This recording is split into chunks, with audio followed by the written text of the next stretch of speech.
हस्त मैथुन एक अष्ट मैथुनों के अंतर्गत है और ये भयानक रोग है, भयानक रोग। इसमें संकोच की बात नहीं, जैसे डॉक्टर से संकोच नहीं, ऐसे शास्त्र और सदगुरुदेव ये संकोच का विषय नहीं। ये वो भयानक रोग है जो कैंसर से भी, टीवी से भी बड़ा भयानक रोग है, बड़ा भयानक रोग। उसकी तो औषधि, इसकी औषधि नहीं है। वो तो प्रारब्ध से आ रहा है। ये आप वर्तमान क्रिया को बिगाड़ कर अपना नाश कर रहे हैं।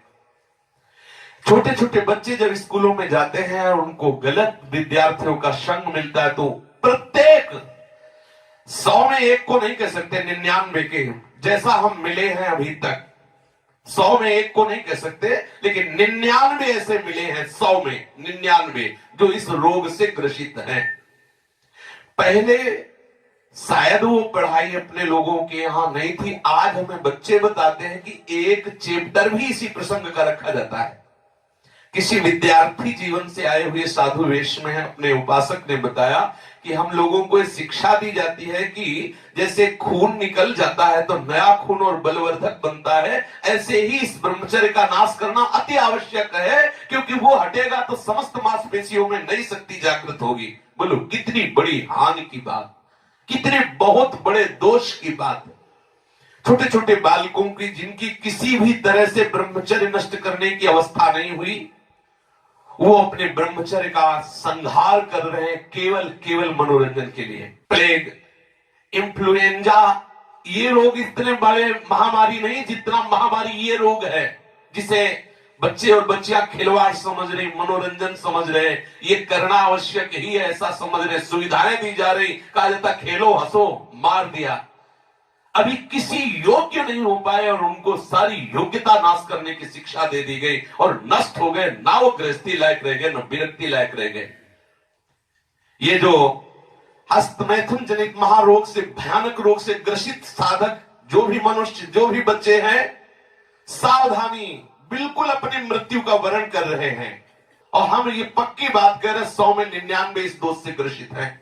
100 में 99, 98 नहीं 99। और हम जब उनसे पूछते तो पता चलता है ये केवल स्कूल में ही पूरी ट्रेनिंग हो जाती है। आपस में 4 बच्चे बैठकर ऐसे गंदे आचरण से युक्त हो जाते हैं जो जीवन में इससे निकल पाना बड़ा कठिन है। नाना प्रकार की, गंगा की कसम, यमुना की कसम, भगवान की कसम, गुरु की कसम, सब कसम एक तरफ, खाने के बाद 1 मिनट बाद जहां वो अपने स्वरूप में कामाग्नि जागृत हुई, नष्ट हो जाता है साधक। ये जो हस्त क्रिया के द्वारा अपनी वीर शक्ति का नाश कर रहे हैं, बिल्कुल समझ ले ये अनिष्टकारी चेष्टा पहली बात अगला जन्म तुम्हें मनुष्य का नहीं होने देगी, क्योंकि तुम इतना भयानक अपराध कर रहे हो। हर वीर शक्ति में वो जीवाणु है जिससे मनुष्य का जन्म होता है। आप उसको किस तरह से नष्ट कर रहे हैं, पहला महापाप तुम कर रहे हो। दूसरी बात, जैसे किसी लकड़ी में घुन लग जाता है, अंदर अंदर उसे खाली कर देता है, ऐसे ही ये क्रिया हर साधक को, हर बच्चे को, हर मनुष्य को जर्जर कर देती है, उत्साहहीन कर देती है, निकृष्ट भावना से युक्त कर देती है। कोई भी इस हस्त क्रिया को यदि स्वीकार किए हैं तो उसका फल देख ले, बिना प्रयास के वो वीरहीन होता रहेगा। कसम खाइए कि मैं जीवन में कभी हस्तमैथुन नहीं करूंगा।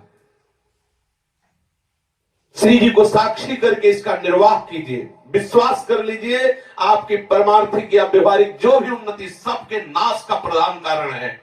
आप ऐसे कारण को स्वयं कर रहे हैं। गृहस्थी धर्म में तो जब संयोग होगा तब होगा, आप इसमें प्रतिपल मर रहे हैं, प्रतिपल। और ये आपको इतना कमजोर, इतना परास्त कर देगा, आप भगवत मार्ग में चल नहीं सकते। आप इसे निश्चय करें, इसी क्षण निश्चय करें कि मैं कभी भी हस्त क्रिया के, तो कोई भी साधक, स्त्री या पुरुष, कोई भी साधक किसी भी प्रक्रिया के द्वारा हम ऐसा, जब तक गृहस्थ धर्म से युक्त होकर हम भगवत पूजा की भावना से संतानोत्पत्ति वाली क्रिया, वो अलग चीज, अपनी किसी चेष्टा के द्वारा हम ऐसा नहीं करेंगे।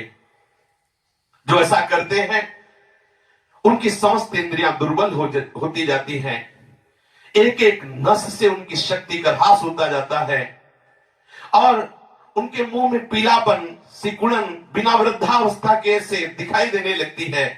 नस में दौर्बल्य, बार बार स्वप्न दोष, नाना प्रकार के गंदे संकल्प, नाना प्रकार की जलन उनके हृदय में प्रकाशित हो जाती है और वीर शक्ति इतनी द्रवित हो जाती है कि उनको पता ही नहीं लगता कब स्खलित हो गई। इसलिए साधक सावधान, ऐसी गलती बिल्कुल ना करें, बिल्कुल ना करें।